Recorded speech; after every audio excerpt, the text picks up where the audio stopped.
Hello, I'm Sadie Groom. I'm the founder and CEO of Rise, Rise Women in Broadcast and Rise Women in AV. Hello, I'm Deborah Cross. I'm the Operations Director for Rise Women in Broadcast. So we're going to be interviewing and chatting to each other, basically. We obviously work together very closely. So, but we're here to talk about Rise, what it is, what we do, why it's needed, why it's important. So, Deb, do you want to tell me what Rise is currently doing, all of our amazing programmes that you are running? Yeah, there's a lot. There's a lot. So we've obviously just launched or just announced our mentoring programme for 2026. Record numbers, hundreds and hundreds of applications. The UK alone, we had 140 applicants, of which we normally cap it at 30. We've gone to 38 this year, so it's going to be a big cohort. I've met many of the mentees and mentors already over the last couple of days, and it's going to be an absolute belter. The excitement and the positivity in and around what this cohort is going to be this year is fantastic, and it's really great to see. So that's obviously our bread and butter is our mentoring program. We just launched a new initiative called Rise Upskill. And essentially what that is, we are working in partnership with AWS, who have always been incredible partners and supporters of Rise. They came to us and said, we want to give you 50 credits. Wow. For AWS accreditation, either in cloud fundamentals or AI. This is a global initiative. We've opened it out. We're doing it as a register your interest, for which 50 women are going to be selected from around the world, and then they're going to put in the study between the 1st of June and the end of August to sit that accreditation, pass the exam. And then we're hopefully going to have a lovely little celebration at IBC to congratulate those that are in attendance. Yeah, amazing. And cheers to them. Yeah. A huge well done. So in addition to that, we have started working very closely. One of the things that's at the heart of what Rise does is the importance of the partnerships in our industry. We had some really great conversations with the IAMT at NAB, and they asked us to participate in a podcast, which we did, which was fantastic and will be out soon. That's talking about allyship. But the other thing they said is we really want to do something with you collaboratively at MPTS. So we had to think about what we could do, and we decided what would be really useful and beneficial would be a technical floor walk.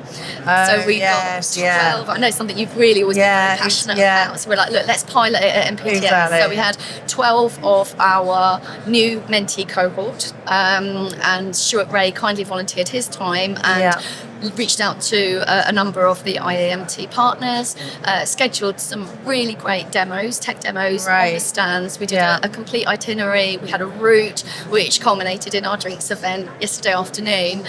The feedback was fantastic. Really? These women got back at the end of the walk and their minds were blown. They were just so... I've seen it at CES and it's always, it's always good, and I think it's, it's great to see a bunch of women walking very around, and it says something to everybody else. But I think just to get those demos explained. So, sorry, just need to lean in a bit. To just get all this technology explained to them, and it's really... It's really empowering for them from an educational perspective as well, especially if they're in a different part of the industry. I mean, obviously we have got, we've got people on the mentoring program that are technical, but then we've got people that aren't. And it was a nice mix. The attendees, it was a nice split between technical and non-technical. But we're going to do it again at IBC. We're going to do it bigger and better. The appetite's there for sure, and obviously we'll have more of our global community in attendance as well. So we've got that. We're also now heavily planning for IBC and the next trade show, next events.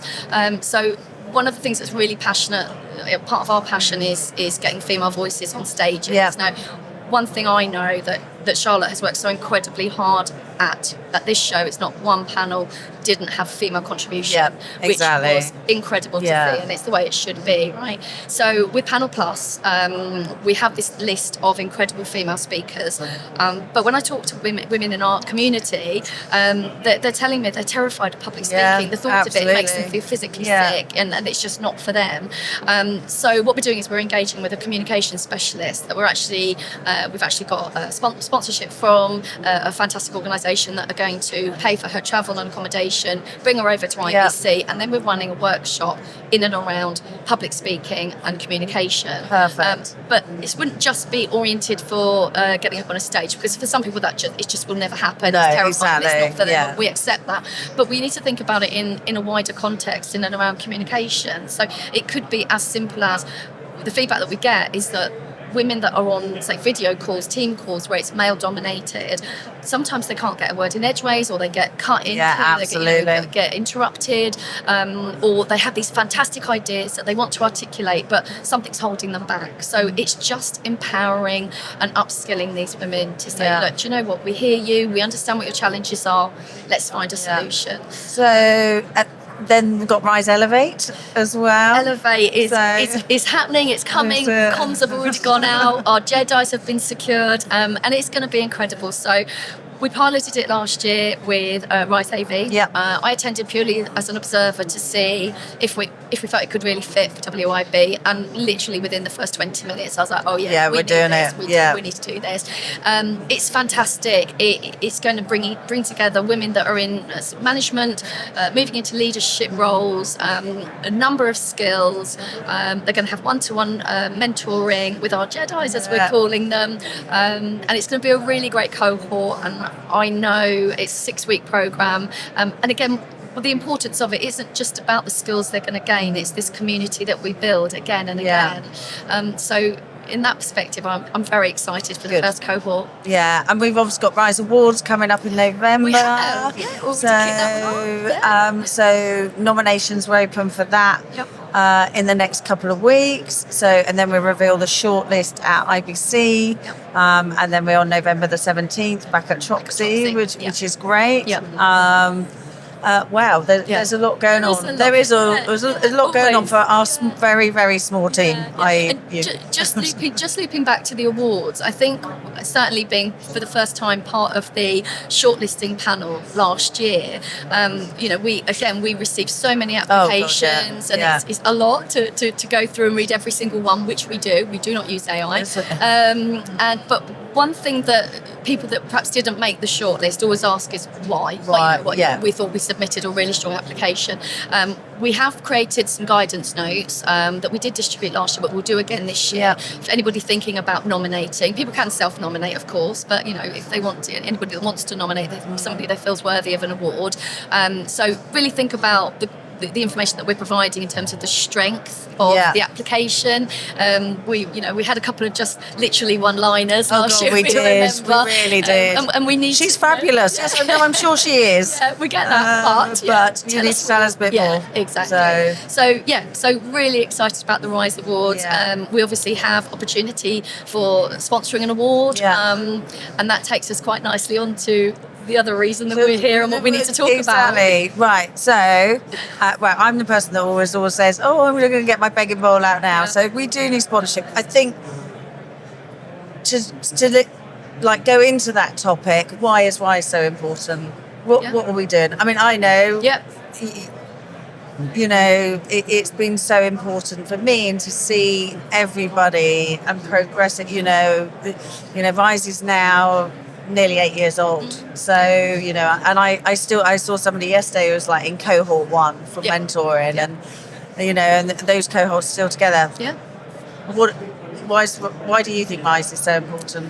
I think it's the community. It's the change. Obviously, the change within the industry, and seeing women that are on that career trajectory, where the confidence, the skills they gain, you can see them continually pushing on with their careers. And they're in a really good place. But I think the most unique and special thing we have is the relationships and the bonds that are created.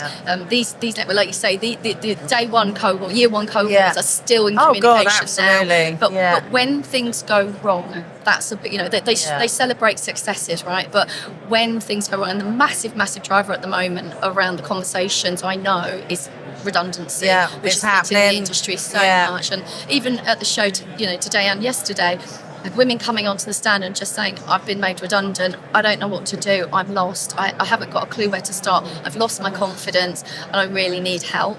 And so we're like, okay, what do you want to do?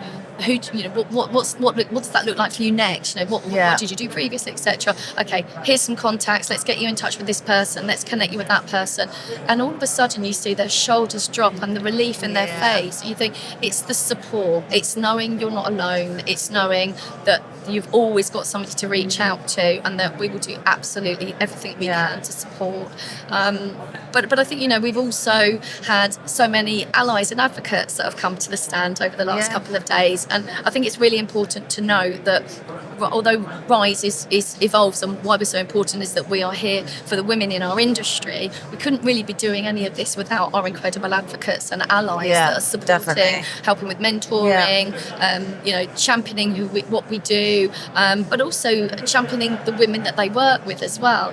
So I think it's that constant reaffirmation and remembering that that there should be equity in terms of women in the industry, and why not? But it's been great to see, and I think the importance is that we carry on, we continue to do, we grow. We've just launched our 9th chapter globally, and there's just so much more we want to do. And if we can, not only are we, so for example, we're creating chapters, for example, in Europe, but now we've also got hubs in France, Spain, Germany, we've Belgium, got all the individual ones as well. And we need to continue to build out these hubs. So it's not just big territories, but okay, where are these communities of women?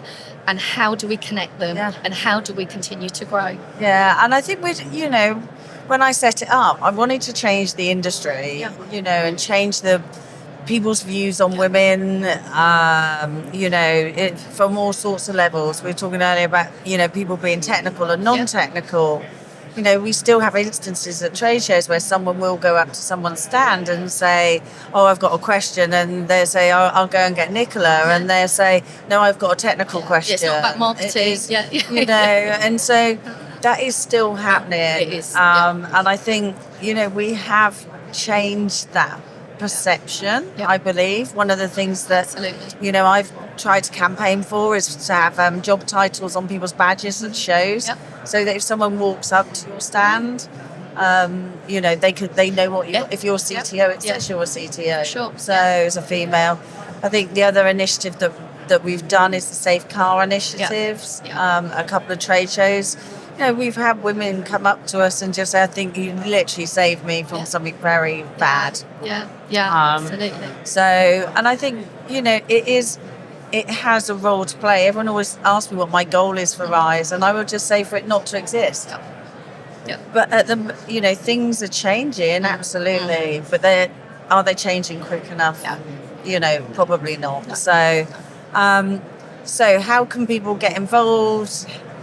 What sort of money? I mean, one of the questions people always say to me is, oh, I haven't got enough money to sponsor you. And I'm like, give us £500. We'll do something with it. Absolutely. And I think, certainly in the last year with the partnerships, our existing partnerships, but also new partnerships, is, I'm having these conversations where I'm saying, okay, what's your D&I strategy? Why do you want to help Rise? What do you want to achieve from this? Okay, and you've got to have some element of ROI behind why you're doing it, other than the core fundamental obvious part.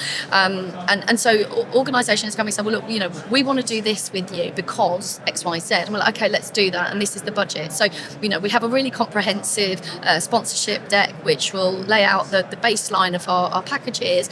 But like you say, if somebody comes and says, Debs, we can only give you 500 quid. That's 500 quid we need to ensure that we can run our next programme.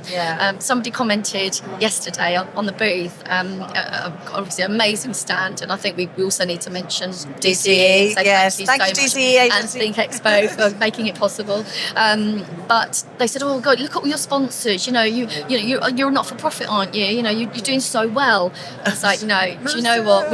the amount that we do and the cost it is to do that, you know, and we run as you know, we run a really lean team. As the person in charge of the budget. Indeed. So. But we're nowhere near where we need to be from a funding and sponsorship perspective. So what can people do? Just talk to us. And even if you think, I can't afford thousands, I won't get that approved, can't get that signed off, a small contribution, if everybody could just contribute a small amount, we could continue doing what we're doing for years to come, rather than the worry and the concern about, can we do the next programme? Do we have to cancel this initiative? Yeah, and we want to provide these initiatives at all levels as well. And we've got the C-suite program as well, and another leaders program. And people do have to pay for those, but the cost is so minimal compared. I mean, I went to Ashridge Business School and did a week's course. Then this was about 12 years ago, and that was like £7,000 then. Yeah. We're asking for like less than £1,000 for these things. Yeah. So, and the great thing is, again, the power of our partnerships and our community is that these training facilitators that do engage with big corporate clients and charge a hell of a lot more. They do it at a discounted rate to offer this service and solution for Rise, and we don't make a profit from it, as you know. We pass that discount on, so it's incredible training at a considerably discounted rate, but also targeted and very specific in terms of the industry. And having spoken to people that have had training recently, externally, perhaps a program that their company sort of brought in, and nothing connected to Rise, they just don't get what we do. There was no value to it. There was no benefit from it. Whereas we curate these programs, these training workshops specifically for women in the industry, and we do it really competitively. And I mean, our OB program is a really good example of that, because we had women that couldn't be on our mentoring program because the time of year it runs, they would be out on the trucks doing sporting events. Too many events, and especially if they're freelance and they can't sacrifice days and days of loss of revenue with income. And on that note, we're definitely going ahead with the OB program again this year, but we're bringing it back bigger and better insofar as we're going to arrange for some tech demos of kit as well. So and again, that was based on the feedback we received. Every time we run a program or an initiative, we always ask for feedback. What did you enjoy the most? But what can we do? What else better? could we do? Exactly. And one of the requests was some actually to be able to get their hands on some kit and get some specialists in and do some tech demos. And we're like, okay, well, we can make that happen. We can make that happen. So I think the plea is, please get involved. It's risewib.com. I feel like I'm doing an advert now, like one of those radio adverts. Call it. We need money to survive. We really do. You just have. I mean, when we announce our mentoring programs or the awards, LinkedIn is just flooded with it, and we need money to be able to make that happen. Anything else you want to add before we finish? No, I just think we just got to keep doing what we're doing and come and talk to us. Get involved. Exactly. There's so much we want to do, but we need support. And spread the message. I think and I think also as we're saying that it isn't just for women. This is helping companies. We've got some great allies and advocates, but if there's a program that you think we should run as well, then let us know. We're looking at women's health issues. There's all of these things. There's our Strive to Rise accreditation program, which we're going to launch again soon. So there's a lot, but we need help. So so thank you very much. Pleasure talking to you.